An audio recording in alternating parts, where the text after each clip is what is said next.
नमस्कार दोस्तों, आप सभी का आपके अपने YouTube चैनल स्टडी विद राज में स्वागत है। दोस्तों, आज की इस वीडियो में मैं आप सभी के लिए पवन सीरीज के अतिलघुत्तरीय प्रश्नों की मैराथन क्लास लेकर आया हूं। तो इसके लिए मेरे वीडियो को इन तक देखिए और यदि वीडियो पसंद आए तो वीडियो को लाइक करें और इस चैनल पर नए हैं तो चैनल को सब्सक्राइब करें। तो चलिए आज के वीडियो शुरू करते हैं। तो चलिए देखते हैं पहला क्वेश्चन। तो देखिए पहला क्वेश्चन है, करड़ी संख्याएँ किसे कहते हैं? करड़ी संख्याएँ किसे कहते हैं? तो देखिए इसका उत्तर हो जाएगा ऐसी संख्याएं जिनका वर्गमूल, घनमूल, चतुर्मूल, पांचवा मूल, nवां मूल, यानी कि ऐसी संख्या जिनके ऊपर करड़ी लगी हो, यानी कि उसका वर्गमूल निकालना हो या घनमूल निकालना हो या चतुर्मूल या पांचवा मूल। तो इस तरीके की जो संख्याएं होती हैं वह क्या कहलाती हैं?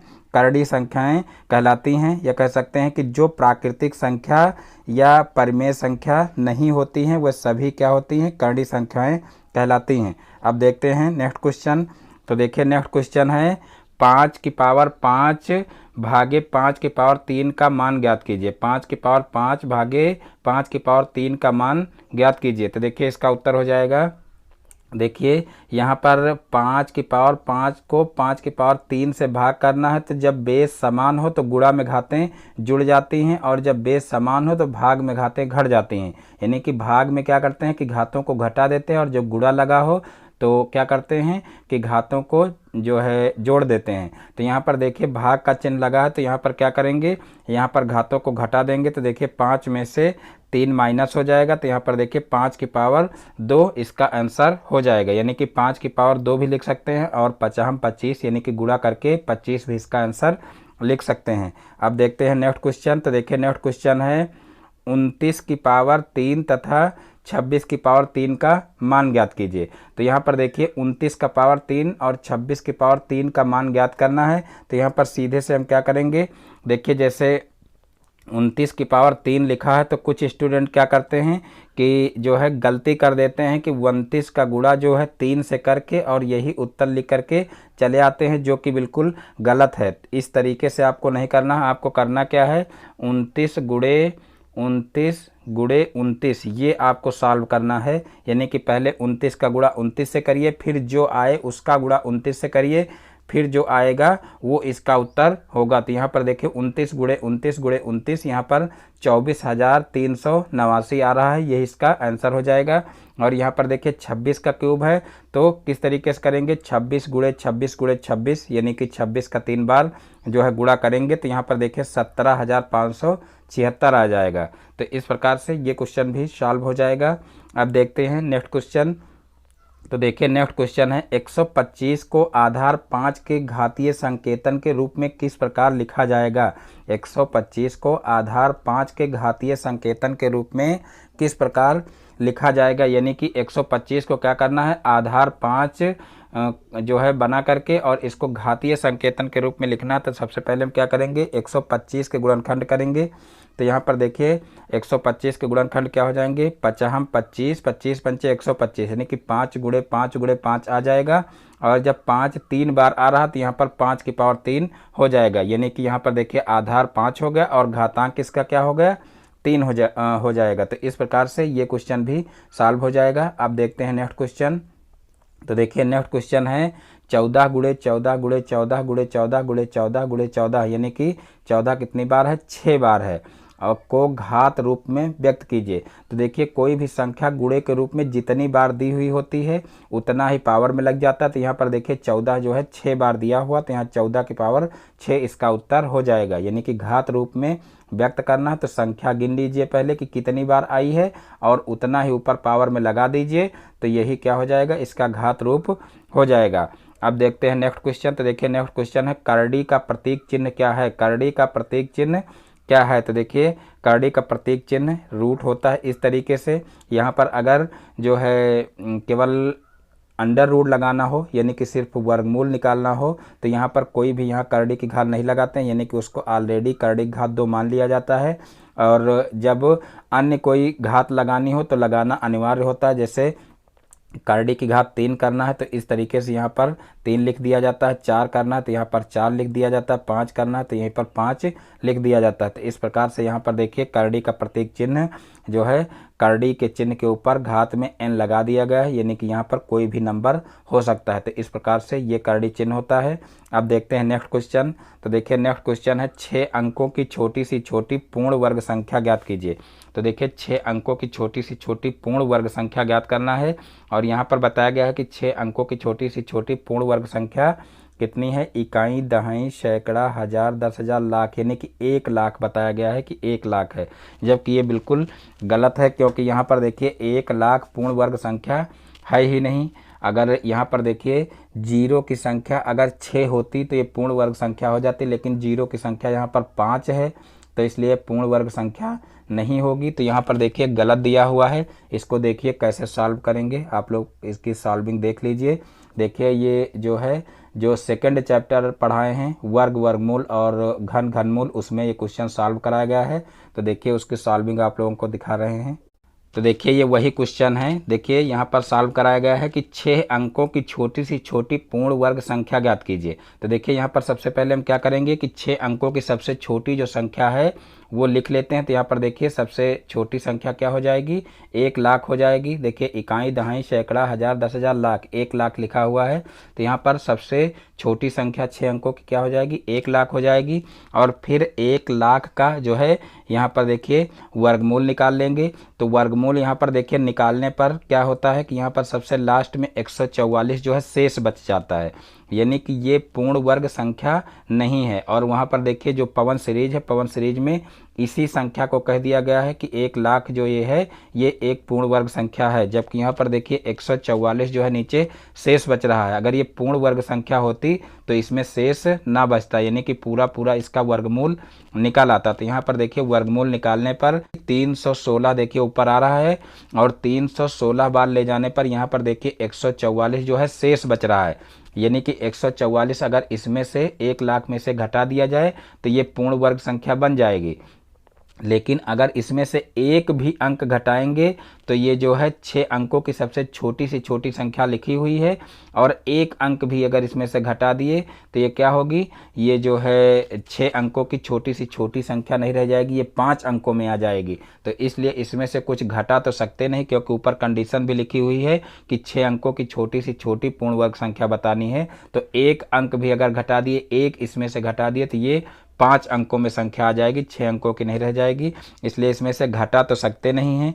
तो हम क्या करेंगे कि इसको एक बार और ले जाएंगे, यानी कि जैसे यहाँ पर 6 बार ले गए तो यहाँ पर 144 शेष बच रहा है, यानी कि इसको घटाने पर ये पूर्ण वर्ग बनेगी। तो हम क्या करेंगे कि इसको एक बार और ले जाएंगे। तो यहाँ पर देखिए दूसरे स्टेप में क्या किए हैं, इसको 6 की बजाय 7 बार लेंगे, यानी कि यहाँ पर देखिए 316 आ रहा है और यहाँ पर 317 आ रहा है, यानी कि 7 बार सबसे लास्ट में ले गए। तो देखिए 7 बार ले जाएंगे तो यहाँ पर देखिए 4389 आ रहा है। और फिर देखिए यहाँ पर ये संख्या देखिए नीचे वाली एक्स्ट्रा आ रही है, यहाँ पर देखिए ऊपर वाली एक्स्ट्रा थी तो नीचे वाला घटाया तो ये शेष आ रहा था। अब क्या करेंगे, एक बार जब एक्स्ट्रा ले जाएंगे तो यहाँ पर देखिए नीचे वाली संख्या बड़ी हो जाएगी। तो क्या करेंगे, नीचे वाली संख्या में से ऊपर वाली संख्या घटा लेंगे, यानी कि यहाँ पर देखिए नीचे जो है यहाँ पर माइनस का 489 आ रहा है, यानी कि जो ये 489 है ये जो 7 बार ले जाएंगे तो ये इतना एक्स्ट्रा हो रहा है, यानी कि यही इतना अगर 1 लाख में जोड़ दिया जाए तो ये संख्या पूर्ण वर्ग हो जाएगी, यानी कि यही इतना कम पड़ रहा है। अगर ये इतना जोड़ दिया जाए 489 तो क्या होगा, ये संख्या जो है 317 का वर्ग हो जाएगी। तो इस प्रकार से देखिए यहाँ पर यही संख्या जोड़ दी गई है आगे 489। तो इस प्रकार से यहाँ पर देखिए 1,04,89 पूर्ण वर्ग संख्या हो जाएगी 6 अंकों की और सबसे छोटी भी रहेगी, यानी कि इससे छोटी जो है 6 अंकों की कोई संख्या पूर्ण वर्ग नहीं होगी। तो इस प्रकार से ये क्वेश्चन इस टाइप से लगेगा और पवन सीरीज में सीधे से उसी अंक जो वही संख्या है 1 लाख उसी को कह दिया गया है कि पूर्ण वर्ग संख्या है। देखिए इसी से मिलता जुलता दूसरा क्वेश्चन भी है, यानी कि जो है अगर वो क्वेश्चन पूछा जा सकता है तो इसी टाइप का क्वेश्चन है, ये भी पूछा जा सकता है। तो यहाँ पर ये भी क्वेश्चन साथ में देख लीजिए कि 6 अंकों की बड़ी से बड़ी पूर्ण वर्ग संख्या ज्ञात कीजिए। देखिए वहाँ पर छोटी सी छोटी कहा गया है और यहाँ पर बड़ी से बड़ी कहा गया है। तो देखिए सबसे पहले हम क्या करेंगे कि 6 अंकों की सबसे बड़ी संख्या लिख लेंगे। तो देखिए 6 अंकों की सबसे बड़ी संख्या क्या हो जाएगी, 9,99,999। और फिर जो है यहाँ पर देखिए इसका क्या करेंगे, वर्गमूल निकाल लेंगे। तो यहाँ पर देखिए वर्गमूल निकालेंगे, तो यहाँ पर देखिए वर्गमूल निकालने पर देखिए 1998 शेष बच रहा है, यानी कि यहाँ पर देखिए 999 आया है और यहाँ पर 1998 जो है वो शेष बच रहा है। यानी कि ये इतनी संख्या अगर इसमें ऐड ना होती तो ये संख्या पूर्ण वर्ग हो जाती। तो यहाँ पर हम क्या करेंगे, यहाँ पर 1998 इसमें से घटा देंगे तो ये संख्या पूर्ण वर्ग बन जाएगी। देखिए ये जो है 6 अंकों की सबसे बड़ी से बड़ी संख्या है, तो इसलिए अगर एक भी इसमें जोड़ देंगे तो क्या हो जाएगा, ये जो है संख्या 6 अंकों की नहीं रह जाएगी, ये 7 अंकों की हो जाएगी। तो इसलिए इसमें कुछ जोड़ा तो जा नहीं सकता है, सिर्फ इसमें घटाया जा सकता है। तो यहाँ पर क्या करेंगे, जितना यहाँ पर देखिए शेष बच रहा है वही जो है इसमें से घटा देंगे, तो ये संख्या जो है 6 अंकों की सबसे बड़ी पूर्ण वर्ग संख्या पता चल जाएगी। तो यहाँ पर देखिए 9,99,999 में 1,998 घटा देंगे, तो यहाँ पर देखिए 9,98,001 आ जाएगा। तो इस प्रकार से ये एक पूर्ण वर्ग संख्या होगी और 6 अंकों की सबसे बड़ी पूर्ण वर्ग संख्या होगी। तो अब देखते हैं पवन सीरीज का अतिलघुत्तरीय क्वेश्चन का नेक्स्ट क्वेश्चन। तो देखिए नेक्स्ट क्वेश्चन है 289 के वर्गमूल में कितने अंक होंगे, 289 के वर्गमूल में कितने अंक होंगे। तो यहाँ पर देखिए 289 का वर्गमूल डायरेक्ट निकाला गया है। यहाँ पर देखिए 17 × 17 289 होता है, यानी कि 17 का जो है वर्ग करेंगे तो 289 होगा और 289 का वर्गमूल निकालेंगे तो क्या होगा, 17 होगा। यानी कि 17 में देखिए कितने अंक हैं, तो 2 अंक हैं। तो यहाँ पर देखिए 289 के वर्गमूल में कितने अंक हो जाएंगे, 2 अंक हो जाएंगे। अब देखते हैं नेक्स्ट क्वेश्चन। तो देखिए नेक्स्ट क्वेश्चन है पूर्ण वर्ग संख्या क्या कहलाती है, पूर्ण वर्ग संख्या क्या कहलाती है। तो देखिए पूर्ण वर्ग संख्या क्या होती है, किसी संख्या का अभाज्य गुणनखंडों के समान खंडों के जोड़े बनाने के बाद कोई अभाज्य गुणनखंड न रहे तो वह संख्या पूर्ण वर्ग संख्या कहलाती है। यानी कि यहाँ पर क्या जो है करते हैं कि कोई भी संख्या दी हुई हो तो उसके सबसे पहले क्या करते हैं, अभाज्य गुणनखंड करते हैं और अभाज्य गुणनखंड करने के बाद जो उसके समान खंड होते हैं, यानी कि जो समान संख्याएं होती हैं उनके जोड़े बनाते हैं। और जोड़े बनाने पर कोई भी अभाज्य गुणनखंड अगर शेष न बचे, यानी कि सभी के जोड़े बन जाएं, तो वो संख्या क्या कहलाती है, पूर्ण वर्ग संख्या कहलाती है। जैसे यहाँ पर देखिए पूर्ण घन संख्या के लिए क्या करते हैं कि 3-3 के जोड़े बनाते हैं। तो यहाँ पर देखिए 3-3 के जोड़े जो है बनाए गए हैं और कोई भी संख्या शेष नहीं बच रही। इसका मतलब क्या है, यहाँ पर 27,000 पूर्ण वर्ग संख्या पूर्ण घन संख्या होगी। इसी प्रकार से जो है पूर्ण वर्ग संख्या में क्या करते हैं कि 2-2 के जोड़े बनाते हैं और 2-2 के जोड़े बनाने पर अगर कोई भी गुणनखंड शेष न बचे तो क्या होगी, वो संख्या पूर्ण वर्ग संख्या होगी। अब देखते हैं नेक्स्ट क्वेश्चन। तो देखिए नेक्स्ट क्वेश्चन है क्या 27,000 पूर्ण घन संख्या है।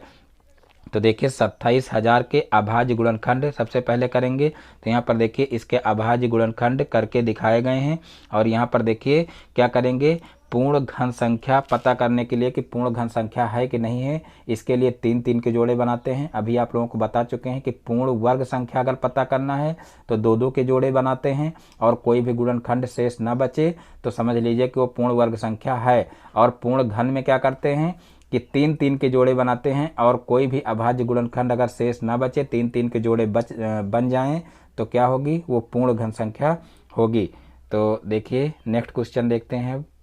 तो देखिए उसी का शेष क्वेश्चन यहाँ पर थोड़ा सा आंसर लिखा हुआ है कि 3-3 के समूह बनाने पर कोई भी गुणनखंड शेष नहीं बचा है, अतः 27,000 एक पूर्ण घन संख्या होगी। अभी आप लोगों को बता ही चुके हैं कि समूह बनाने पर कोई भी गुणनखंड शेष न बचे तो क्या होगा, वो संख्या पूर्ण घन होगी। अब यहाँ पर देखिए नेक्स्ट क्वेश्चन है सबसे छोटी पूर्ण घन प्राकृतिक संख्या कौन सी है, सबसे छोटी पूर्ण घन प्राकृतिक संख्या कौन सी है। तो देखिए एक जो है वो सबसे छोटी पूर्ण घन प्राकृतिक संख्या है, यानी कि एक का घनमूल भी निकाला जा सकता है और उसका घन भी किया जा सकता है। एक का घन करेंगे तब एक आएगा और उसका घनमूल निकालेंगे तब भी एक आएगा, यानी कि एक जो है वो क्या है, पूर्ण घन प्राकृतिक संख्या है। और इसके बाद जो है दूसरी पूर्ण घन जो है संख्या कौन सी होगी, तो वो होगी 8। तो इस प्रकार से सबसे छोटी जो पूर्ण घन प्राकृतिक संख्या है वो कौन सी होगी, 1 होगी। अब देखते हैं नेक्स्ट क्वेश्चन। तो देखिए नेक्स्ट क्वेश्चन है, यदि 3 सिक्कों को एक साथ ऊपर फेंका जाता है तो कितने प्रकार की घटनाएं संभावित हो सकती हैं, बताइए। यदि 3 सिक्कों को एक साथ ऊपर फेंका जाता है तो कितने प्रकार की घटनाएं संभावित हो सकती हैं। तो देखिए सिक्के के 2 पहलू होते हैं, जो है हेड और टेल। तो यहाँ पर देखिए 3 सिक्के अगर साथ में उछाले जाएंगे तो कितनी घटनाएं घटेंगी। तो यहाँ पर देखिए 3 सिक्कों को एक साथ फेंकने पर कुल 8 घटनाएं हो सकती हैं, यानी कि यहाँ पर देखिए 3 सिक्के की बात की गई तो यहाँ पर जो है 2 की पावर जो है 3 हो जाएगा। तो यहाँ पर देखिए 2 गुणे 2 गुणे 2 निकाल लेंगे तो कितना हो जाएगा, तो देखिए 2 दूना 4, 4 दूनी 8, यानी कि 8 घटनाएं घटेंगी। तो यही जो है इसका उत्तर हो जाएगा, यानी कि 3 सिक्कों को एक साथ फेंकने पर कुल 8 घटनाएं हो सकती हैं। अब देखते हैं नेक्स्ट क्वेश्चन। तो देखिए नेक्स्ट क्वेश्चन है, माध्यिका किसे कहते हैं। तो देखिए माध्यिका आप लोग बहुत अच्छे से पढ़ चुके हो और यहाँ पर देखिए माध्यिका की परिभाषा भी जान लीजिए। देखिए यदि आंकड़ों को आरोही या अवरोही क्रम में व्यवस्थित किया जाए तब मध्य में आने वाले पद का मान माध्यिका होता है, यानी कि कोई भी आंकड़े दिए हुए हैं, कोई भी पद दिए हुए हैं तो उनको सबसे ज़्यादा जरूरी रहता है कि सबसे पहले आप उनको आरोही या अवरोही क्रम में लिखिए, और आरोही और अवरोही क्रम में लिखने के बाद फिर उसमें देखिए कि बीच में कौन सा पद आ रहा है, वही उसका जो है वही उसकी माध्यिका हो जाता है।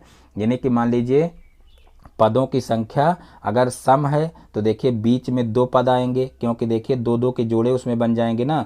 तो देखिए बीच वाले पद देखेंगे, जो बीचों बीच में 2 पद जो है पढ़ रहे हों उनको क्या करेंगे, जोड़ करके 2 से भाग कर देंगे तो वो उसकी माध्यिका हो जाएगी।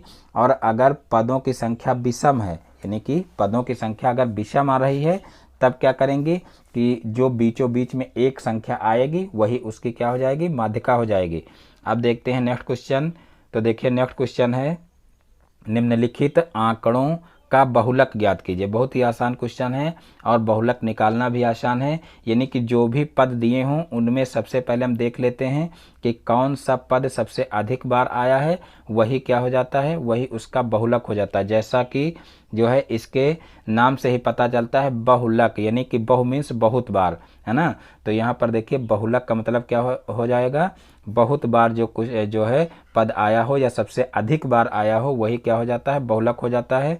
तो यहाँ पर देखिए पहला क्वेश्चन ये दिया हुआ और दूसरा क्वेश्चन ये दिया हुआ है। तो यहाँ पर देखिए इसमें जो है सबसे अधिक बार जो है 12 दिया हुआ है। देखिए यहाँ पर 1 2 3 4 4 बार देखिए 12 दिया हुआ है और इतनी बार कोई संख्या नहीं दी हुई है, तो जो है यही इसका जो है बहुलक हो जाएगा। यहाँ पर देखिए लिखा भी है, इसमें 12 की बारंबारता सबसे अधिक है, अतः इसका बहुलक 12 है। अब यहाँ पर देखिए जो दूसरा क्वेश्चन है, इसमें जो है 38 सबसे अधिक बार आया है। तो यहाँ पर देखिए इसमें 38 की बारंबारता सर्वाधिक है, अतः इसका बहुलक 38 हो जाएगा। अब नेक्स्ट क्वेश्चन देखते हैं। तो देखिए नेक्स्ट क्वेश्चन है, 12 12 13 12 10 को बहुलक बताइए। देखिए यहाँ पर को लिखा है, में बहुलक बताइए।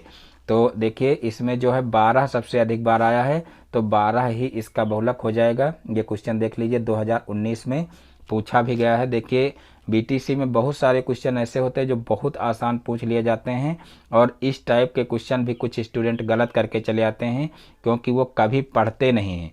देखिए अगर आप आर्ट साइड से भी पढ़ते हैं तब भी इस टाइप के क्वेश्चन आप कर सकते हैं। अगर एक बार भी गणित पढ़ लिए, कहीं से भी पढ़ लिए, तो आपको इस टाइप के क्वेश्चन तो आराम से हो ही जाएंगे। यानी कि देखिए ये क्वेश्चन 2019 में आया हुआ था, तो बहुलक ज्ञात करना था। तो यहाँ पर आप देख लीजिए जो सबसे अधिक बार अंक आया हो वही उसका बहुलक हो जाएगा। तो यहाँ पर देखिए 12 सबसे अधिक बार आया है, तो 12 क्या हो जाएगा, इसका बहुलक हो जाएगा। अब देखते हैं नेक्स्ट क्वेश्चन। तो देखिए नेक्स्ट क्वेश्चन है, लंब वृत्तीय बेलन के वक्र पृष्ठ के क्षेत्रफल का सूत्र बताइए। बहुत ही आसान क्वेश्चन है, अभी केवल सूत्र बताना है। बेलन के वक्र पृष्ठ के क्षेत्रफल का फार्मूला बताना है। तो देखिए जो है बेलन के वक्रपृष्ठ का फार्मूला होता है 2πr/h। तो यहाँ पर देखिए 2πr/h लिखा हुआ, यही जो है इसका सूत्र हो जाएगा। अब नेक्स्ट क्वेश्चन देखते हैं। तो देखिए नेक्स्ट क्वेश्चन है लंबवृत्तीय शंकु के आयतन का सूत्र लिखिए। तो देखिए शंकु के आयतन का फार्मूला होता है 1/3πr²h। तो ये भी आप लोगों को पता होगा। अब देखते हैं नेक्स्ट क्वेश्चन। तो देखिए नेक्स्ट क्वेश्चन है क्या है, युगपत समीकरण किन्हें कहते हैं, युगपत समीकरण किन्हें कहते हैं। तो देखिए दो अज्ञात चर वाले समीकरणों, यानी कि दो अज्ञात चर वाले समीकरणों, अज्ञात चर का मतलब जो हमें पता ना हो, और चर का मतलब जो है जैसे कोई भी बीजगणितीय अंक हो XYZ या ABCD, ये क्या हैं, ये चर संख्याएं हैं। तो दो अज्ञात चर वाले समीकरणों, जैसे यहाँ पर देखिए A1x B1y प्लस C1 बराबर 0 और A2x plus B2y plus C2 बराबर 0 को युगपत समीकरण कहा जाता है। यहाँ पर देखिए x y जो है क्या है, जो चर बताया गया है वो चर हैं, दो चर, और यहाँ पर जो A1 B1 और C1 है ये क्या हो जाएंगे, ये अचर पद हो जाएंगे, यानी कि ये x और y के गुणांक हो जाएंगे। तो इस प्रकार से इस रूप में अगर दो समीकरण दिए हों तो उनको क्या बोलेंगे, युगपत समीकरण बोलेंगे। अब देखते हैं नेक्स्ट क्वेश्चन। तो देखिए नेक्स्ट क्वेश्चन है वृत्त के व्यास का सूत्र क्या है, वृत्त के व्यास का सूत्र क्या है। तो देखिए वृत्त के व्यास का सूत्र होता है 2 गुणे त्रिज्या, यानी कि व्यास जो होता है वो त्रिज्या का 2 गुना होता है, और जो त्रिज्या होती है वो व्यास की आधी होती है। तो यहाँ पर देखिए वृत्त का व्यास बराबर क्या हो जाएगा, 2 गुणे त्रिज्या हो जाएगा।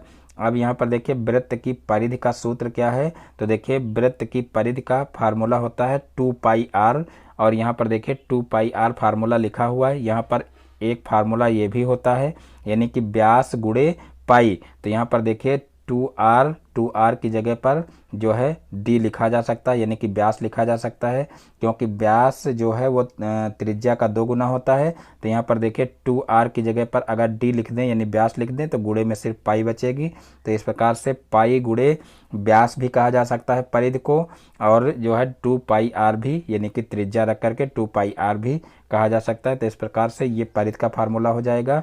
अब देखते हैं नेक्स्ट क्वेश्चन। तो देखिए नेक्स्ट क्वेश्चन है, देखिए एक 2.1 सेंटीमीटर त्रिज्या वाले वृत्त का क्षेत्रफल निकालिए, एक 2.1 सेंटीमीटर त्रिज्या वाले वृत्त का क्षेत्रफल निकालिए। तो देखिए हम जानते हैं कि वृत्त का क्षेत्रफल क्या होता है, πr² होता है, और यहाँ पर देखिए r 2.1 दिया हुआ है। तो हम क्या करेंगे, यहाँ से देखिए पाई का मान रख लेंगे 22/7, और फिर जो है वृत्त के क्षेत्रफल का फार्मूला लगा देंगे। तो देखिए वृत्त के क्षेत्रफल का फार्मूला क्या होता है, πr²। तो यहाँ पर पाई का मान 22/7 हो जाएगा, और r² का मतलब यहाँ पर देखिए r की वैल्यू 2.1 दी हुई है। तो यहाँ पर 2.1 गुणे 2.1 हो जाएगा, और फिर इन सभी का गुणा कर लेंगे। तो यहाँ पर देखिए 13.86 वर्ग सेंटीमीटर वृत्त का क्षेत्रफल हो जाएगा। तो इस प्रकार से ये क्वेश्चन भी हल हो जाएगा।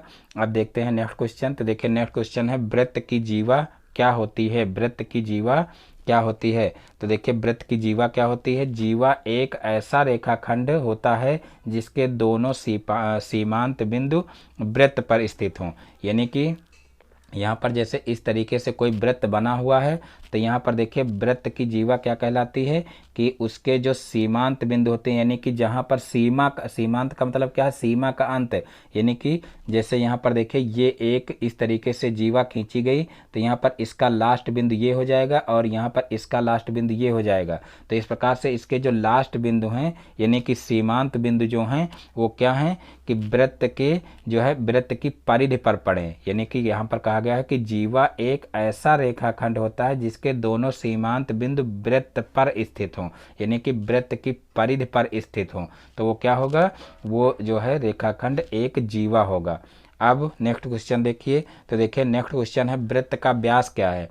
तो देखिए इसका आंसर हो जाएगा व्यास वह जीवा है जिसमें वृत्त का केंद्र स्थित हो, व्यास वह जीवा है जिसमें वृत्त का केंद्र स्थित हो। व्यास बराबर 2 गुणे त्रिज्या होता है, यानी कि व्यास जो होता है वो त्रिज्या का 2 गुना होता है, और जो है इसमें वृत्त का केंद्र स्थित होता है, यानी कि इस तरीके से जैसे मान लीजिए कोई वृत्त बना है, तो जहाँ पर प्रकार की नोक रख करके वृत्त बनाया जाता है, वहीं पर जो है वृत्त का केंद्र होता है, यानी कि इसको ओरिजिन बोलते हैं, ओ से प्रदर्शित करते हैं। तो जो रेखाखंड वृत्त के केंद्र से इस प्रकार से गुजरे वही क्या होता है, वही वृत्त का व्यास होता है। अब देखते हैं नेक्स्ट क्वेश्चन। तो देखिए नेक्स्ट क्वेश्चन है वर्ग क्या है। वर्ग क्या है, तो देखिए वर्ग एक आयत है जिसकी दो क्रमागत भुजाएं बराबर होती हैं। दूसरे शब्दों में ये भी कह सकते हैं कि वर्ग एक आयत जो है क्या है, एक चतुर्भुज है जिसकी चारों भुजाएं बराबर होती हैं। लेकिन यहाँ पर कहा गया है कि वर्ग एक आयत है, यानी कि इसको आयत मान सकते हैं, लेकिन जो है जिसकी दो क्रमागत भुजाएं बराबर हैं। क्रमागत का मतलब जैसे देखिए एक भुजा ये है और दूसरी ये है, तो इस तरीके से मान लीजिए ये बराबर हो गई, तो यहाँ पर देखिए इसके बराबर ये भी होगी और इसके बराबर ये भी होगी। तो इस प्रकार से चारों भुजाएं इसकी बराबर हो जाएंगी। तो जो वर्ग है वो एक ऐसा चतुर्भुज है जिसकी चारों भुजाएं बराबर होती हैं और प्रत्येक कोण 90 डिग्री का होता है। ये होती है वर्ग की परिभाषा। अब देखते हैं नेक्स्ट क्वेश्चन।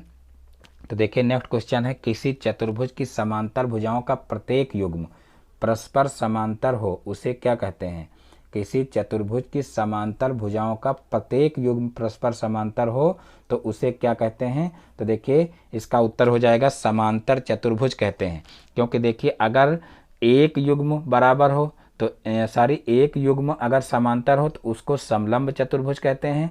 और यहाँ पर कहा गया है कि प्रत्येक युग्म परस्पर समांतर हो। तो देखिए अगर दोनों युग्म समांतर होंगे, यानी कि जैसे इस तरीके से बना हो, ऐसे देखिए ये समांतर हो गया और ये इसके समांतर हो गई, तो ये क्या हो जाएगा, ये समांतर चतुर्भुज हो जाएगा।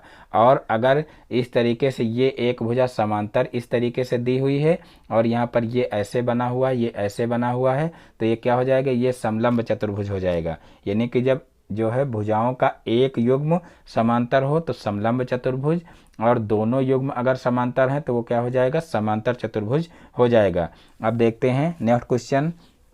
तो देखिए नेक्स्ट क्वेश्चन है आयत का प्रत्येक कोण कितने डिग्री का होता है। आयत का प्रत्येक कोण कितने डिग्री का होता है। तो देखिए इसका उत्तर हो जाएगा आयत का प्रत्येक कोण 90 डिग्री का होता है। तो देखिए आयत हो और चाहे वर्ग हो, इनके दोनों कोण जो है, या कह लीजिए प्रत्येक कोण जो है क्या होते हैं, 90 डिग्री के होते हैं। जैसे आयत है तो आयत देखिए इस तरह से बनता है, तो जो है यहाँ पर ये जो कोण होते हैं ये सारे कोण जो है 90 डिग्री के होते हैं। और जो वर्ग है वो वर्ग की चारों भुजाएं बराबर होती हैं, वो देखिए इस तरीके से बनेगा।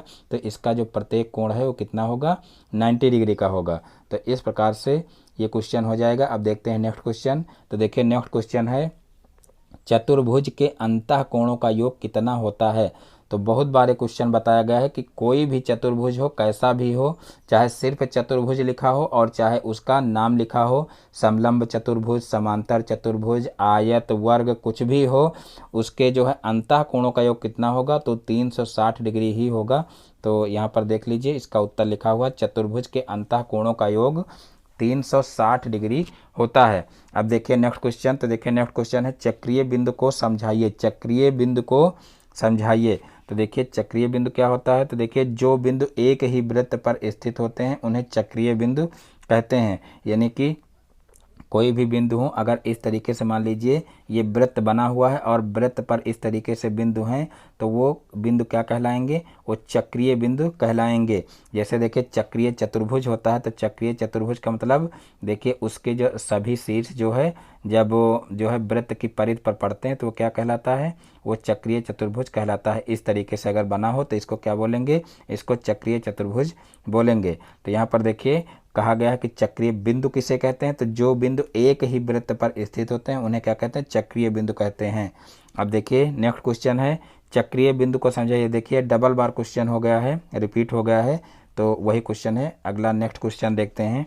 संख्याओं 1 0 5 0 7 0 8 9 का बहुलक ज्ञात कीजिए। ये क्वेश्चन भी देख लीजिए, 2016 में पूछा गया है, इंपॉर्टेंट क्वेश्चन है। यहाँ पर देखिए 0 सबसे अधिक बार आया है तो इसका बहुलक 0 ही हो जाएगा।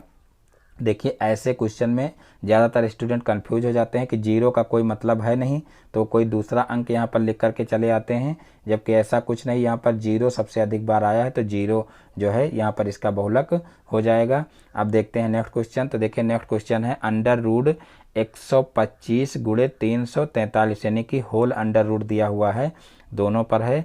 तो 125 गुणे 343 का मान ज्ञात कीजिए। ये क्वेश्चन भी देख लीजिए, 2016 में आया हुआ क्वेश्चन है। तो यहाँ पर देखिए 343 का घनमूल होता है, यहाँ पर देखिए जो है क्वेश्चन गलत दिया हुआ है, यहाँ पर करंडी की घात 3 होना चाहिए, क्योंकि देखिए जो है 25 का वर्गमूल 5 होता है और 125 का जो है घनमूल जो है वो होता है 5। यहाँ पर जो है ये करंडी की घात 3 नहीं दिया हुआ, यानी कि ये क्वेश्चन होना चाहिए इस तरीके से। यहाँ पर देखिए करंडी की घात 3 होगा और फिर 125 और गुणे 343 होगा, यानी कि यहाँ पर देखिए 125 का घनमूल क्या हो जाएगा, तो हो जाएगा 5, यानी कि 5 गुणे 5 करेंगे तो देखिए 25 25 पंचे 125 हो जाएगा। और इसी तरीके से 7 गुणे 7 करेंगे तो 7 सत्ता 49 और 49 सत्ते 343 होता है, तो यहाँ पर 7 आ जाएगा। तो इस प्रकार से देखिए जो है 125 का घनमूल 5 हो गया और 343 का घनमूल 7 हो गया, और इनका गुणा करेंगे तो 5 सत्ते 35 हो जाएगा। तो इस प्रकार से ये क्वेश्चन सही है, यानी कि 2016 में जो क्वेश्चन पूछा गया है वो यहाँ पर जो है देखिए घनमूल का चिन्ह लगेगा, वर्गमूल का नहीं लगेगा। तो इस प्रकार से ये क्वेश्चन भी सॉल्व हो जाएगा। अब देखते हैं नेक्स्ट क्वेश्चन। तो देखिए नेक्स्ट क्वेश्चन है, एक लंब वृत्तीय बेलन के आधार की त्रिज्या 5 सेंटीमीटर, एक लंब वृत्तीय बेलन के आधार की त्रिज्या 5 सेंटीमीटर तथा ऊंचाई 14 सेंटीमीटर है। बेलन का वक्रपृष्ठ ज्ञात कीजिए। ये क्वेश्चन भी देख लीजिए, 2016 में पूछा गया है। तो देखिए यहाँ पर कहा गया है कि एक लंब वृत्तीय बेलन के आधार की त्रिज्या 5 सेंटीमीटर तथा ऊंचाई 14 सेंटीमीटर है, तो बेलन का वक्रपृष्ठ ज्ञात कीजिए। तो देखिए बेलन के वक्रपृष्ठ का फार्मूला होता है 2 pi r into h, 2 pi r h यानी कि होता है बेलन का वक्रपृष्ठ। तो यहाँ पर 2 इंटू पाई का मान रख दिए हैं, और फिर देखिए 2 पाई आर देखिए यहाँ पर 5 है, यानी कि त्रिज्या 5 है, और इंटू एच देखिए 14 दिया हुआ है, और फिर इन सभी का गुणा कर लेंगे और जो आएगा वही क्या हो जाएगा, वही इसका जो है वक्रपृष्ठ हो जाएगा। यानी कि यहाँ पर देखिए सरल कर लेंगे, यहाँ पर 7 दूनी 14 हो जाएगा, और फिर 2 दूना 4, यानी कि 2 का 2 से गुणा करेंगे 4, और 4 का 5 से गुणा करेंगे 4 पंचे 20। अब 20 और 22 का गुणा करेंगे तो 22 दूना 44, यानी कि 440 यहाँ पर आ जाएगा। तो इस प्रकार से बेलन का वक्रपृष्ठ क्या आ जाएगा, 440 वर्ग सेंटीमीटर। और अब देखते हैं नेक्स्ट क्वेश्चन। तो देखिए नेक्स्ट क्वेश्चन है, देखिए 9/49 ए स्क्वायर माइनस 4b स्क्वायर के गुणनखंड कीजिए। ये क्वेश्चन भी देख लीजिए, 2016 का क्वेश्चन है, यानी कि टोटल क्वेश्चन यहाँ पर देखिए लाइन से सब दिए हुए हैं, 2016 के आए हुए क्वेश्चन हैं। तो यहाँ पर देखिए 9/49 ए स्क्वायर माइनस 4b स्क्वायर के गुणनखंड करने हैं। तो यहाँ पर देखिए इसको कैसे करेंगे, यहाँ पर देखिए 9 और 49 को लिखा जा सकता है 3/7, और यहाँ पर a है और इसका होल स्क्वायर कर सकते हैं, और फिर बीच में माइनस दिया हुआ है, और 4b स्क्वायर को लिख सकते हैं 2b का होल स्क्वायर, इस तरीके से लिख सकते हैं। अब यहाँ पर a square minus B square का एक फार्मूला बन रहा है, और जब a square minus B square का फार्मूला खोलेंगे तो हो जाएगा a प्लस बी एक ब्रैकेट में और एक ब्रैकेट में a माइनस बी। तो वही यहाँ पर देखिए लिखा गया है, a की जगह पर 3/7a हो जाएगा और b की जगह पर 2b हो जाएगा। तो यहाँ पर देखिए a प्लस बी हो गया और यहाँ पर a माइनस बी हो गया। तो इस प्रकार से ये क्वेश्चन भी सॉल्व हो जाएगा। अब देखते हैं नेक्स्ट क्वेश्चन। तो देखिए नेक्स्ट क्वेश्चन है, समचतुर्भुज के क्षेत्रफल का सूत्र लिखिए। समचतुर्भुज के क्षेत्रफल का सूत्र लिखिए। ये क्वेश्चन भी देख लीजिए, 2016 में पूछा गया है, यानी कि सीधे से सूत्र भी पूछा जा सकता है, तो आप लोग सूत्र भी अच्छे से तैयार कर लेना, क्योंकि देख लीजिए 2016 में जो है सिर्फ समचतुर्भुज के क्षेत्रफल का सूत्र पूछा गया था, तो आप लोग सूत्र भी क्लियर रखना।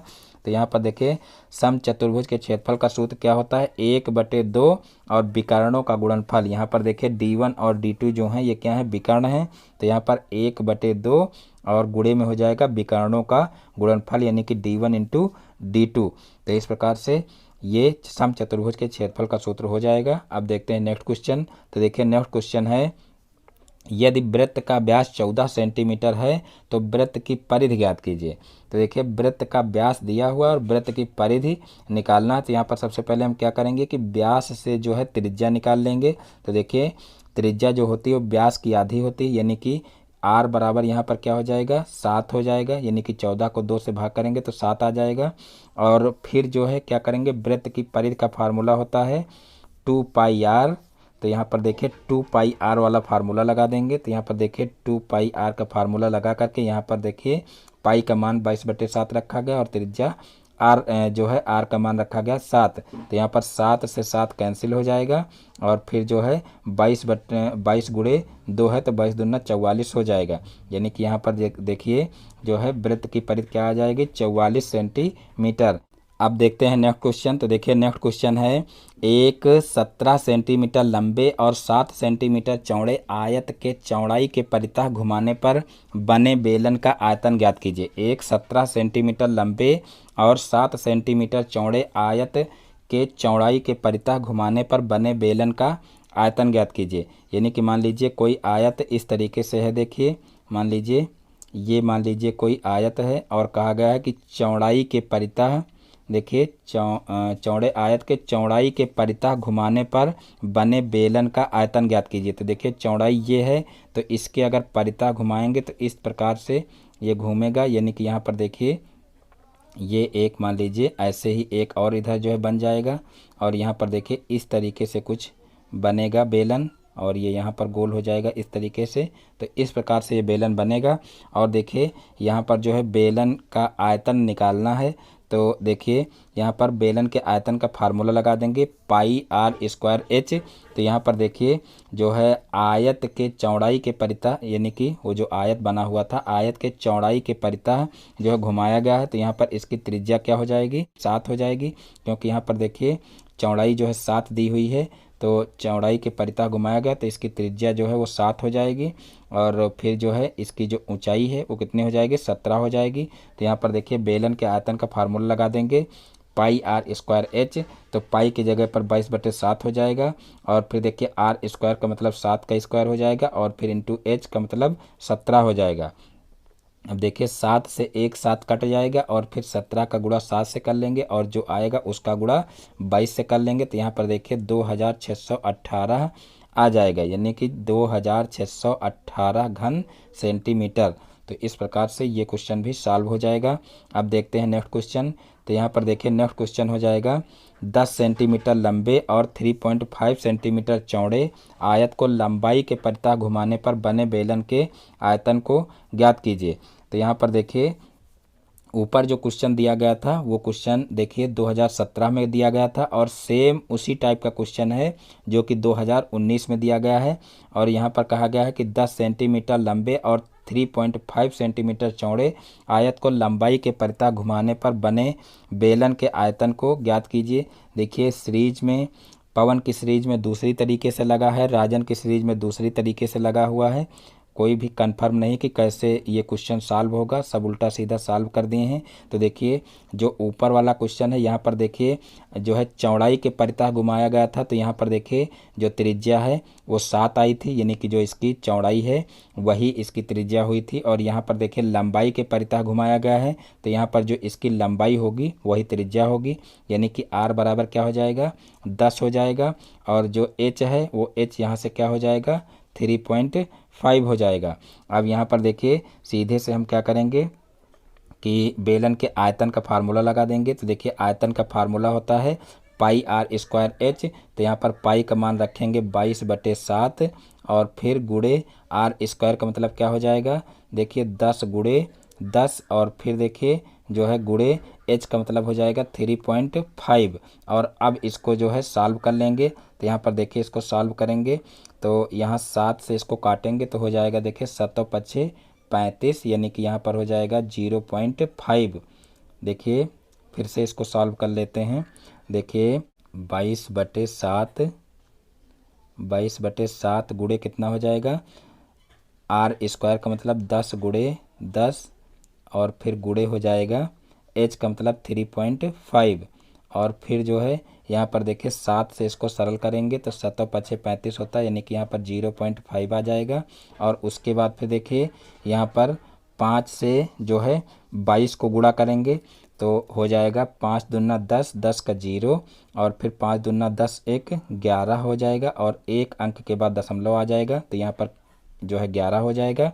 और फिर देखिए 10 दहम्मा 100 यानी कि 100 से इसका और गुणा करेंगे तो यहाँ पर देखिए 100 से गुणा करेंगे तो 110 आ जाएगा। यानी कि यहाँ पर देखिए इसका उत्तर कितना आ जाएगा 110। और जो है क्या आयतन निकालना था तो ये क्या हो जाएगा घन सेंटीमीटर हो जाएगा। तो इस प्रकार से 110 घन सेंटीमीटर इसका आंसर आएगा। और यहाँ पर कुछ और आ रहा है तो इस प्रकार से इसका आप लोग अच्छे से संशोधन कर लीजिए क्योंकि ये क्वेश्चन गलत दिया हुआ है यहाँ पर। अब देखते हैं नेक्स्ट क्वेश्चन। तो देखिए नेक्स्ट क्वेश्चन है एक बाग में आम के 2304 पेड़ हैं, प्रत्येक पंक्ति में उतने ही पेड़ हैं जितनी की बाग में पंक्तियां हैं, पंक्तियों की संख्या ज्ञात कीजिए। ये क्वेश्चन भी देख लीजिए 2017 में पूछा गया है, इंपॉर्टेंट क्वेश्चन है।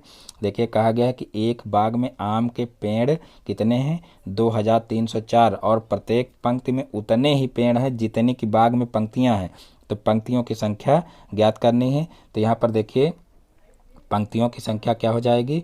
तो यहाँ पर सबसे पहले हम मान लेंगे कि मानव पंक्तियों की संख्या x है और फिर प्रत्येक पंक्ति में उतने ही पेड़ हैं कहा गया है। तो जो है प्रत्येक पंक्ति में पेड़ों की संख्या क्या हो जाएगी तो प्रत्येक पंक्ति में पेड़ों की संख्या भी x हो जाएगी और जो है पंक्तियाँ कितनी हो जाएंगी वो भी x हो जाएंगी। तो यहाँ पर देखिए जब जो है हमको पंक्तियों की संख्या निकालना होगा तो क्या करेंगे कि पेड़ों की संख्या बराबर हो जाएगा पंक्तियों की संख्या और गुणे प्रत्येक पंक्ति में लगे पेड़ों की संख्या। यहाँ पर देखिए आगे क्वेश्चन को देख लेते हैं। तो इस प्रकार से करेंगे तो देखिए क्या हो जाएगा एक्स स्क्वायर बराबर हो जाएगा, देखिए एक्स स्क्वायर बराबर हो जाएगा 2304। और फिर क्या करेंगे इसका जो है जब x की वैल्यू निकालना होगा तो यहाँ पर अंडर रूट 2304 हो जाएगा। यानी कि 2304 का वर्गमूल जब निकाल लेंगे तो जो है प्रत्येक पंक्ति में लगे पौधों की संख्या भी निकल आएगी और जो है पंक्तियां भी निकल आएंगी। तो यहाँ पर देखिए 48 आ रहा है तो 48 ही इसका आंसर हो जाएगा। अब देखते हैं नेक्स्ट क्वेश्चन। तो देखिए नेक्स्ट क्वेश्चन है tan 45 डिग्री माइनस काट 30 डिग्री प्लस 2 कास 30 डिग्री माइनस साइन 90 डिग्री का मान ज्ञात कीजिए। ये क्वेश्चन भी देख लीजिए 2017 में पूछा गया है। tan 45 माइनस काट 30 प्लस 2 कास 30 माइनस साइन 90 का मान ज्ञात कीजिए। तो यहाँ पर देखिए tan 45 का मान रख देंगे, tan 45 का मान 1 हो जाएगा और काट 30 का मान अंडर रूट 3 हो जाएगा। और फिर देखिए कास 30 का मान हो जाएगा अंडर रूट 3/2, यहाँ पर देखिए रख लिए हैं। और साइन 90 का मान 1 हो जाएगा। देखिए साइन 90 साइन 0 कास 90 कास 0 का मान बहुत इंपॉर्टेंट होता है तो इसको आप लोग ज़रूर क्लियर रखिएगा। तो यहाँ पर देखिए साइन 90 का मान कितना हो जाएगा 1 हो जाएगा। अब यहाँ पर देखिए जो है 2 से 2 को कैंसिल कर लेंगे तो यहाँ पर देखिए 1 हो गया, यहाँ पर अंडर रूट 3 हो गया और यहाँ से अंडर रूट 3 बचा है और फिर माइनस का 1 हो गया। अब यहाँ से देखिए जो है एक यहाँ पर देखिए प्लस का 1 है और एक माइनस का 1 है, दोनों आपस में कैंसिल हो जाएंगे। फिर एक यहाँ पर माइनस का अंडर रूट 3 है और एक प्लस का अंडर रूट 3 है तो ये भी आपस में कैंसिल हो गए। तो इस प्रकार से यहाँ पर देखिए 0 आंसर आ जाएगा। अब देखते हैं नेक्स्ट क्वेश्चन। तो देखिए नेक्स्ट क्वेश्चन है cot 45 degree minus sine 45 sine square 45 degree minus cos square 45 degree plus sine 90 degree को हल कीजिए। ये क्वेश्चन भी देख लीजिए 2019 में पूछा गया है। तो यहाँ पर देखिए काट 45 का मान सबसे पहले रख लेंगे तो देखिए काट 45 का मान 1 हो जाएगा। और फिर देखिए साइन 45 का मान क्या होता है तो साइन 45 का मान होता है 1/√2 और इसका स्क्वायर करेंगे तो 1/2 हो जाएगा। और फिर यहाँ पर देखिए कास स्क्वायर 45 दिया हुआ तो कास 45 का मान होता है 1/√2 और इसका स्क्वायर करेंगे तो 1/2 हो जाएगा। और फिर साइन 90 का मान होता है 1। तो यहाँ पर देखिए जो है क्या हो जाएगा, यहाँ पर देखिए ये माइनस में दिया हुआ है और ये भी माइनस में दिया हुआ है तो माइनस का आधा और माइनस का आधा मिल करके माइनस का 1 हो जाएगा। तो यहाँ पर देखिए जो है 1 माइनस का 1 और ये वाला प्लस का 1 हो जाएगा। तो इस प्रकार से यहाँ पर देखिए 1 से 1 कैंसिल हो जाएगा और फिर यहाँ पर 1 प्लस का बच जाएगा। तो इस प्रकार से ये क्वेश्चन भी हल हो जाएगा यानी कि यहाँ पर एक आंसर आ जाएगा। अब देखते हैं नेक्स्ट क्वेश्चन। तो देखिए नेक्स्ट क्वेश्चन है 2018 में ये क्वेश्चन पूछा गया है। देखिए सेक 30 डिग्री माइनस 2 काट 45 डिग्री और फिर प्लस देखिए यहाँ पर एक क्वेश्चन गलत छपा हुआ है, यहाँ पर इस जगह पर बीच में प्लस होगा तो 2 काट 45 डिग्री और प्लस माइनस का 4/√3 sin 30 degree plus 2 cos 0 degree का मान ज्ञात कीजिए। ये क्वेश्चन 2018 में पूछा गया है। तो यहाँ पर देखिए जो है सेक 30 डिग्री का मान सबसे पहले रखेंगे। तो यहाँ पर देखिए 2/√3 हो जाएगा सेक 30 का मान, और फिर काट 45 का मान 1 होता है तो 2 इंटू जो है 1 हो जाएगा। और फिर देखिए यहाँ पर बीच में प्लस है, यहाँ पर माइनस लगा हुआ है, यहाँ पर बीच में प्लस होगा, और फिर माइनस का 4/√3 है, और फिर यहाँ पर देखिए साइन 30 का मान होगा 1/2, और यहाँ पर बीच में प्लस नहीं, यहाँ पर गुणे का चिन्ह है, और फिर यहाँ पर प्लस 2 इंटू cos 0 का मान 1 हो जाएगा। तो यहाँ पर 2 इंटू 1 हो जाएगा। अब देखिए 2 से 4 को कैंसिल कर देंगे तो यहाँ पर माइनस का 2 आ जाएगा। तो यहाँ पर देखिए जो है ऊपर से संख्याएं उतार लेंगे, 2/√3 हो जाएगा, और फिर जो है माइनस का देखिए 2 का 1 से गुणा करेंगे तो माइनस का 2 हो जाएगा, और फिर देखिए जो है यहाँ पर कैंसिल किए हैं 2 से, तो जो है नीचे क्या आ जाएगा, माइनस का 2 जो है √3 आ जाएगा। अब यहाँ पर देखिए प्लस था तो यहाँ पर ऊपर जो है माइनस है, तो माइनस की वजह से नीचे माइनस हो जाएगा, प्लस को हटा देंगे, और फिर यहाँ पर देखिए 2 का 1 से गुणा करेंगे तो प्लस का 2 हो जाएगा। तो इस प्रकार से देखिए यहाँ पर ये संख्या प्लस की है और ये माइनस की है, ये इससे कैंसिल हो जाएगी, और ये जो है माइनस का 2 है और ये प्लस का है तो ये इससे कैंसिल हो जाएगी। तो इस प्रकार से 0 यहाँ पर आ जाएगा। सिर्फ यहाँ पर आप लोगों को ध्यान रखना है ये कि यहाँ पर देखिए इस जगह पर प्लस लगा हुआ है, और इसी तरीके से यहाँ पर प्लस हो जाएगा, और फिर ये वाला जो है माइनस है ये बीच में लगा लेना है, ये ध्यान रखना। बाकी क्वेश्चन सही है। फिर देखिए नेक्स्ट क्वेश्चन। तो देखिए नेक्स्ट क्वेश्चन है समीकरण 13x - 30 + x² = 0 को हल कीजिए।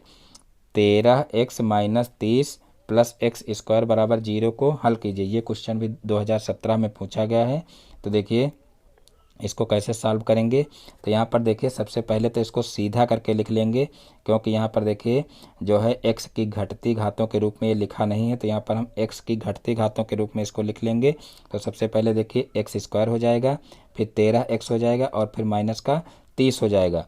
तो ये सही तरीके से देखिए हो गया है। अब क्या करेंगे, 30 के गुणनखंड करेंगे। तो देखिए 15 दूना 30 होता है।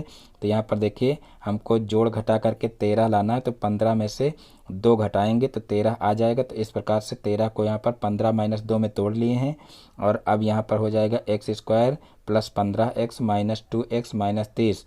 अब यहाँ पर देखिए इन दोनों पदों में से x कॉमन ले लेंगे तो x + 15 आ जाएगा, और यहाँ से देखिए माइनस का 2 कॉमन ले लेंगे तो x + 15 आ जाएगा। अब यहाँ पर देखिए जो है एक बार x + 15 = 0 ले लेंगे, और एक बार x - 2 = 0 ले लेंगे। देखिए यहाँ पर आगे क्वेश्चन जो है ये गलत लगा हुआ है, यहाँ से पूरा क्वेश्चन गलत है। सिर्फ आप लोग यहाँ तक जो है क्वेश्चन को सॉल्व करिए, और उसके बाद फिर क्या करिए कि यहाँ पर देखिए एक ब्रैकेट में आ जाएगा x + 15, और दूसरे ब्रैकेट में क्या आ जाएगा, दूसरे ब्रैकेट में आ जाएगा x - 2। और इस प्रकार से देखिए क्या करेंगे कि एक बार x - 2 = 0 ले लेंगे, तो यहाँ पर x बराबर क्या आ जाएगा, 2 आ जाएगा। और इसी प्रकार से एक बार ले लेंगे x + 15 = 0, तो यहाँ पर देखिए x बराबर क्या आ जाएगा, -15 आ जाएगा। तो इस प्रकार से ये क्वेश्चन भी हल हो जाएगा। यहाँ पर देखिए x बराबर 2 तो सही आ रहा, लेकिन ये जो मान आ रहा है ये गलत है, यानी कि यहाँ से ये क्वेश्चन जो है गलत लगा हुआ है। यहाँ तक आप लोग सिर्फ लगाना, देखिए यहाँ तक, और बाकी क्वेश्चन जो हम बताए हैं उस टाइप से लगाना, ये क्वेश्चन नीचे का नहीं उतारना। अब देखते हैं नेक्स्ट क्वेश्चन। तो देखिए नेक्स्ट क्वेश्चन है एक वृत्त का क्षेत्रफल 154 वर्ग सेंटीमीटर है, वृत्त की त्रिज्या ज्ञात कीजिए। ये क्वेश्चन भी देख लीजिए 2017 में पूछा गया, इंपॉर्टेंट क्वेश्चन है। देखिए वृत्त का क्षेत्रफल यहाँ पर दिया हुआ है और वृत्त की त्रिज्या निकालनी है। बहुत ही आसान है, यहाँ पर सीधे से वृत्त के क्षेत्रफल का फार्मूला लगाएंगे। तो देखिए वृत्त के क्षेत्रफल का फार्मूला होता है πr², और πr² बराबर रख देंगे 154, क्योंकि वृत्त का क्षेत्रफल दिया हुआ है। तो πr² बराबर हो जाएगा 154, और फिर देखिए यहाँ पर जो है r² बराबर क्या करेंगे, पाई को उधर पक्षांतर कर लेंगे, तो यहाँ पर 154/पाई हो जाएगा। और फिर जो है r का जो स्क्वायर हटाएंगे तो यहाँ पर देखिए जो है इसके ऊपर रूट लग जाएगा, यानी कि 154/पाई हो जाएगा, और पाई का मान रखेंगे तो 22/7 हो जाएगा। अब यहाँ पर देखिए जो नीचे वाला 7 है ये ऊपर देखिए चला गया है और जो है 22 बटे में हो गई है। अब यहाँ पर जब 22 से इसको सेल करेंगे तो यहाँ पर देखिए 22 सते 154 होता है, यानी कि यहाँ पर 7 गुणे 7 आ जाएगा। और उसके बाद फिर देखिए यहाँ पर 7 गुणे 7 आएगा, यानी कि 7 गुणे 7 का जब हम 7 सता 49 का वर्गमूल निकालेंगे तो हमारा 7 आ जाएगा, यानी कि इसकी त्रिज्या कितनी आ जाएगी, 7 आ जाएगी। तो इस प्रकार से ये क्वेश्चन भी सॉल्व हो जाएगा। अब देखते हैं नेक्स्ट क्वेश्चन। तो देखिए नेक्स्ट क्वेश्चन है 4x² प्लस 5x प्लस 1 का गुणनखंड कीजिए। 4x² प्लस 5x प्लस 1 के गुणनखंड कीजिए। ये क्वेश्चन भी 2017 में पूछा गया है। तो यहाँ पर देखिए 4x² प्लस 5x प्लस 1 दिया हुआ। तो यहाँ पर सबसे पहले क्या करेंगे, 1 का गुणा 4 से करेंगे तो देखिए 4 हो जाएगा। और फिर 4 में जो है कुछ जोड़ घटा करके हमको 5 लाना। तो यहाँ पर देखिए 4 के गुणनखंड करेंगे तो 2 दूना 4 हो जाएगा। तो उससे तो कुछ हासिल होगा नहीं, यहाँ डायरेक्ट 4 में 1 जोड़ेंगे तो जो है 5 आ जाएगा। यानी कि 1 सभी संख्याओं का गुणनखंड होता है, क्योंकि 1 से सभी संख्याएं कट जाती हैं। तो इस प्रकार से देखिए 4 में 1 जोड़ेंगे तो 5 आ जाएगा। तो यहाँ पर इसी प्रकार से तोड़ लेते हैं और फिर यहाँ पर देखिए हो जाएगा 4x² plus 4x plus 1x plus 1। अब यहाँ पर 2 के जोड़े बना लेंगे और 2 के जोड़े बना करके कॉमन ले लेंगे। तो यहाँ पर इसमें से देखिए 4x कॉमन ले लिए तो यहाँ से बचा x प्लस 1 और इसमें से देखिए 1 कॉमन ले लिए तो यहाँ से बचा x प्लस 1। तो यहाँ पर देखिए x प्लस 1 प्लस 4x, देखिए यहाँ पर ये बीच में प्लस नहीं होगा, यहाँ पर गुणे का चिन्ह होगा, या तो ऐसे ब्रैकेट लगा होता, यहाँ पर देखिए प्लस नहीं होगा। तो एक ब्रैकेट में आ जाएगा x प्लस 1 और एक ब्रैकेट में आ जाएगा 4x प्लस 1। तो यही इसके गुणनखंड हो जाएंगे। अब देखते हैं नेक्स्ट क्वेश्चन। तो देखिए नेक्स्ट क्वेश्चन है 16x² माइनस 25 बराबर 0 को हल कीजिए। 16x² माइनस 25 बराबर 0 को हल कीजिए। ये क्वेश्चन भी 2019 में पूछा गया है। तो देखिए इसको कैसे सॉल्व करेंगे। यहाँ पर देखिए a² माइनस b² का फार्मूला लगा देंगे। यहाँ पर देखिए 16x² को 4x का होल स्क्वायर लिखा जा सकता है और 25 को 5 का स्क्वायर लिखा जा सकता है। अब यहाँ पर देखिए a² माइनस b² का फार्मूला बन रहा है। तो यहाँ पर देखिए इसका फार्मूला खोलेंगे तो क्या होगा, देखिए a प्लस बी और a माइनस बी। तो एक बार 4x प्लस 5 लिख लेंगे, एक बार 4x माइनस 5 लिख लेंगे और फिर यहाँ पर देखिए जो है इसके बराबर 0 एक बार करेंगे तो यहाँ पर देखिए 4x बराबर 5 हो जाएगा। यहाँ पर देखिए इसके बराबर सबसे पहले 0 किए हैं, 4x बराबर 5 हो जाएगा और फिर जो है 4 को भी पक्षांतर करेंगे तो x बराबर 5/4 हो जाएगा। अब यहाँ पर देखिए प्लस वाला ले लेंगे तो यहाँ पर 4x बराबर माइनस का 5 होगा, यानी कि उधर जब प्लस का 5 होगा इधर आएगा माइनस का 5 हो जाएगा और फिर 4 को भी पक्षांतर करेंगे तो x बराबर माइनस का 5/4 हो जाएगा। यानी कि यहाँ पर प्लस का जो है 5/4 और माइनस का 5/4 आंसर इसका आएगा। अब देखते हैं नेक्स्ट क्वेश्चन। तो देखिए नेक्स्ट क्वेश्चन है एक छोटी सी छोटी प्राकृतिक संख्या ज्ञात कीजिए जिसे देखिए 1,94,491 में से घटाने पर भागफल पूर्ण वर्ग हो जाए। देखिए यहाँ पर भागफल गलत लिखा हुआ है, क्योंकि यहाँ पर कहा गया है एक छोटी सी छोटी प्राकृतिक संख्या ज्ञात कीजिए जिसे 1,94,491 में से घटाने पर, तो देखिए घटाने पर संख्या शेष बचती है जो है और उसका भागफल नहीं होता। तो यहाँ पर जो है घटाने पर कहा गया है तो या तो लिखा जाए कि शेष बची संख्या और या तो लिखा जाए शेषफल। तो यहाँ पर देखिए घटाने पर शेषफल पूर्ण वर्ग हो जाए या तो शेष बची संख्या पूर्ण वर्ग हो जाए, ये क्वेश्चन होना चाहिए। तो ये क्वेश्चन 2018 में आया हुआ था। तो यहाँ पर देखिए हम क्या करेंगे कि जो 1,94,491 दिया हुआ है यहाँ इसका हम जो है वर्गमूल ज्ञात कर लेते हैं। तो यहाँ पर देखिए वर्गमूल जब भाग विधि से ज्ञात करेंगे तो यहाँ पर सबसे नीचे जो है 10 शेष बच रहा है। यहाँ पर देखिए जो है 441 बार गया है, यानी कि इसका 441 जो है वर्गमूल आ रहा है और 441 बार ले जाने पर यहाँ पर देखिए नीचे 10 शेष बच रहा है। जब 10 शेष बच रहा है यानी कि अगर 10 को इस संख्या में से घटा दिया जाए तो संख्या पूर्ण वर्ग बन जाएगी। तो वही काम यहाँ पर किया गया है। देखिए लास्ट में 491 था और 491 में से 10 को घटाएंगे तो यहाँ पर देखिए क्या हो जाएगा 1,94,481 हो जाएगा जो कि पूर्ण वर्ग संख्या है। तो यहाँ पर इसका आंसर क्या हो जाएगा 10 हो जाएगा, क्योंकि कौन सी संख्या घटाएं ये पूछा गया। तो यहाँ पर देखिए 10 घटाने पर संख्या पूर्ण वर्ग बन जाएगी। अब देखते हैं नेक्स्ट क्वेश्चन। तो देखिए नेक्स्ट क्वेश्चन है, देखिए x square minus x minus 6 का गुणनखंड कीजिए। देखिए क्वेश्चन भी 2018 में पूछा गया है। देखिए जो राजन की सीरीज है उसमें जो क्वेश्चन पेपर दिया हुआ उसमें माइनस का 6 दिया हुआ है, और जो 2018 का क्वेश्चन पेपर उसकी जो सॉल्विंग दी गई है उसमें जो है यहाँ पर माइनस का 7 किया गया है।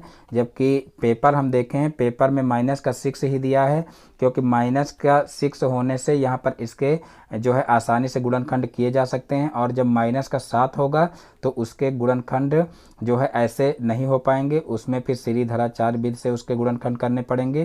तो इस प्रकार से यहाँ पर देखिए जो क्वेश्चन पेपर आया था उसमें जो है माइनस का 6 ही दिया था, लेकिन फिर भी जो 2018 का पेपर हम सॉल्व करवाए हैं उसमें ऐसे सिंपल भी गुणनखंड किए गए हैं, और सीरीधराचार्य विधि से भी जो है एक्स के मान निकाले गए हैं। तो यहाँ पर देखिए इस क्वेश्चन को कैसे सॉल्व करेंगे। यहाँ पर देखिए 6 के गुणनखंड सबसे पहले करेंगे।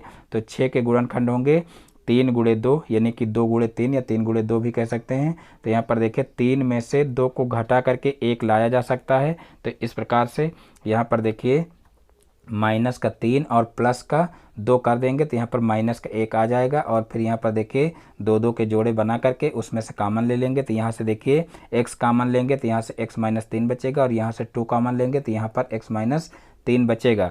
अब यहाँ पर देखिए एक ब्रैकेट में x माइनस 3 आ गया और एक ब्रैकेट में x प्लस 2 आ गया। तो इस प्रकार से इसके गुणनखंड हो जाएंगे। अब देखते हैं नेक्स्ट क्वेश्चन। तो देखिए नेक्स्ट क्वेश्चन है एक्स समीकरण x square plus 9 minus 6x बराबर 0 को हल कीजिए, यानी कि यहाँ पर x की वैल्यू निकालनी है।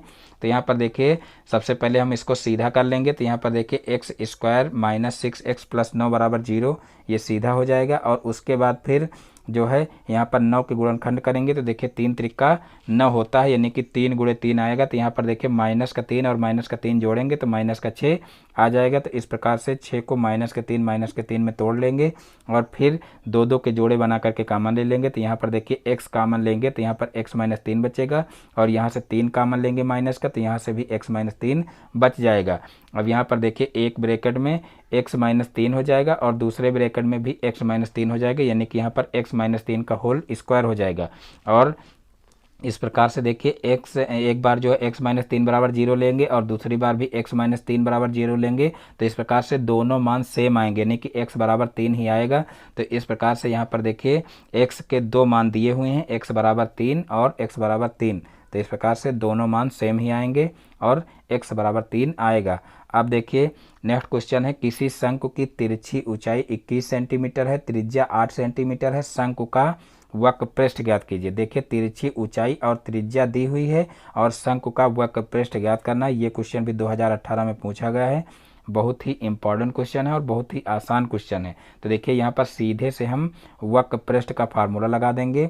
वक्र पृष्ठ का फार्मूला होता है पाई आर एल, और यहाँ पर देखिए आर भी दिया हुआ है और एल भी दिया हुआ है। यहाँ पर देखिए एल दिया हुआ है 21 और आर दिया हुआ है 8। तो यहाँ पर देखिए पाई का मान रख लेंगे 22/7, और यहाँ पर देखिए जो है एल का मान रख लेंगे 21 और आर का मान रख लेंगे 8, और फिर इसको सरल कर लेंगे। तो यहाँ पर देखिए 7 त्रिक 21 हो जाएगा, और फिर 8 त्रिक 24 और 24 गुणे 22 हो जाएगा।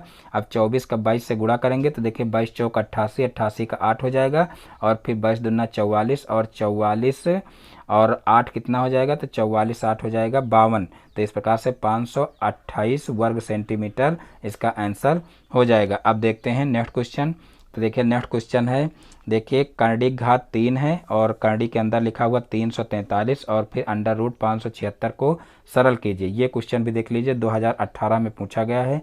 तो यहाँ पर देखिए 343 का जो है घनमूल निकालेंगे, 343 का घनमूल 7 निकला है देखिए, और फिर 576 का वर्गमूल निकालेंगे तो यहाँ पर देखिए 576 का वर्गमूल 24 निकला है। और फिर यहाँ पर देखिए इनको जो है इनका जो है गुणा कर लेंगे, यानी कि 343 का घनमूल देखिए 7 हो गया, और फिर गुणे जो है 576 का वर्गमूल 24 हो गया। अब इनका गुणा करेंगे तो कितना हो जाएगा, देखिए 7 चौक 28, 28 का 8, और फिर 7 दूनी 14 और 14 दो 16, यानी कि 168 हो जाएगा। तो इस प्रकार से ये क्वेश्चन भी सॉल्व हो जाएगा। देखिए ये राजन की सीरीज में क्वेश्चन गलत दिया हुआ है, हालांकि ये तो पवन की सीरीज है, और ये क्वेश्चन जो राजन की सीरीज है उसमें गलत दिया हुआ, यहाँ पर 148 आ रहा है।